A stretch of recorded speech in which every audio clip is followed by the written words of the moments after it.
Bismillah. Assalamualaikum warahmatullahi wabarakatuh.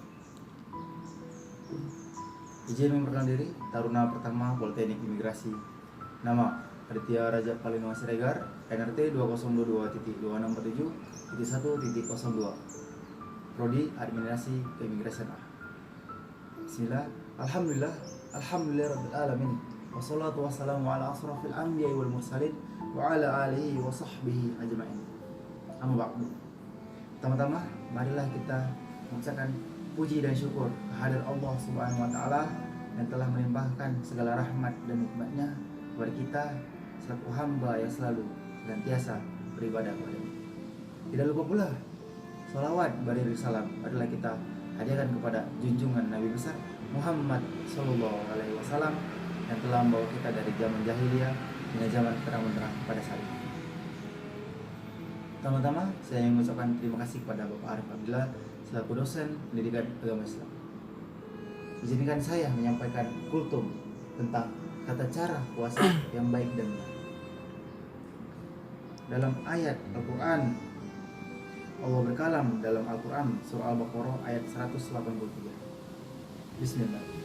Ya ayyuhalladzina amanu kutiba alaikumusiyam kama kutiba alal ladzina min qablikum la'allakum tattaqun.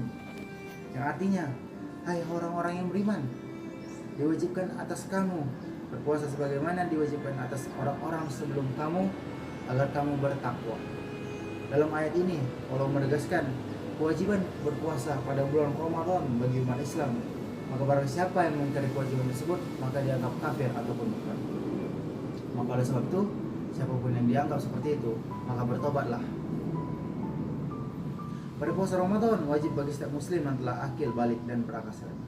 Selain syarat kewajiban di atas, puasa dianggap sah jika memenuhi dua hal yang dikenal dengan rukun puasa.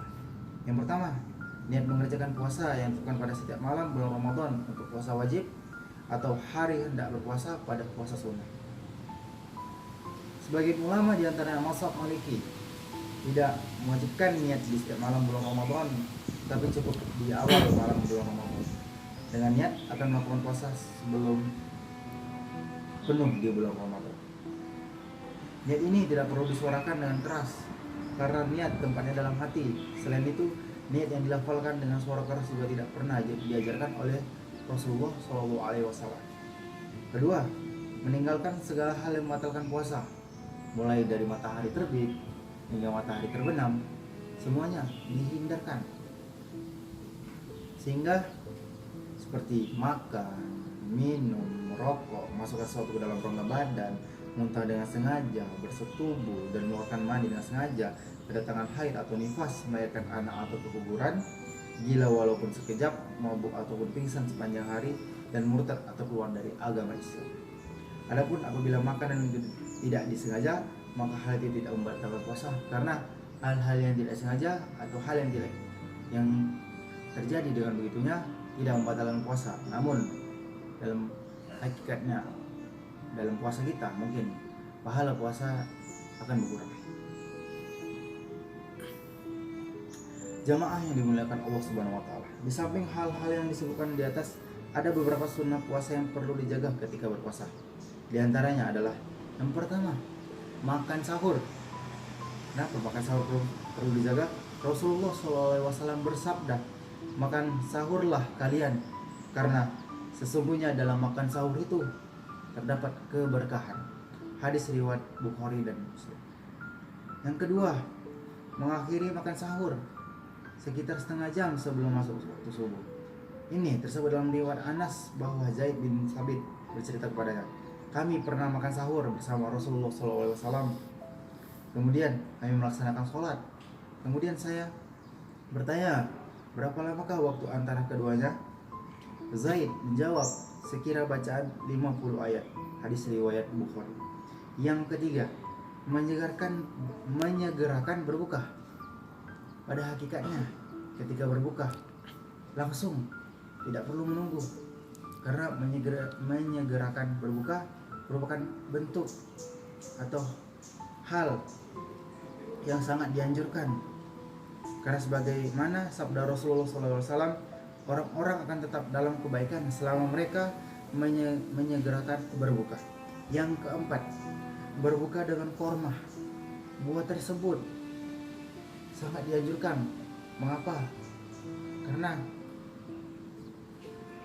dalam hadis riwayat Bukhari dan Muslim, hendaknya ia berbuka dengan korma. Jika tidak mendapatkannya, hendaknya ia berbuka dengan air, karena air itu suci. Pada saat memakan korma, biasanya dianjurkan untuk memakan korma dalam hitungan ganjil, 1, 3, 7, 9, seperti itu. Yang kelima, berdoa sehabis berbuka. Pada hakikatnya berdoa sehabis berbuka itu seperti berdoa setelah azan. Jadi sangat-sangat manjur, atau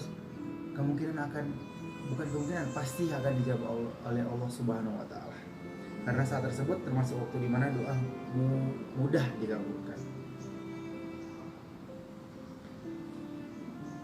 Karena ada hadis riwayat Ibnu Majah, sesungguhnya bagi orang yang berpuasa ketika saat berbuka ada doa yang tidak ditolak. Dhahaba domawat talatil furqu wathabata azru insyaallah ta'ala. Telah hilang dahaga dan telah basah urat-urat dan telah ditetapkan pahala insyaallah. Hadis riwayat Abu Daud, An-Nasai dan dihasankan oleh Syekh Al-Albani. Semoga kita diberikan kekuatan untuk menjalankan ibadah puasa dengan baik dan benar. Saya selaku Taruna Politeknik Imigrasi mengucapkan selamat melaksanakan atau menunaikan ibadah puasa. Mohon maaf lahir dan batin. Lebih kurang dari saya, lebihnya dari Allah Subhanahu wa taala, kurangnya dari saya. Mohon maaf. Bila taufik wal hidayah. Wassalamualaikum warahmatullahi wabarakatuh.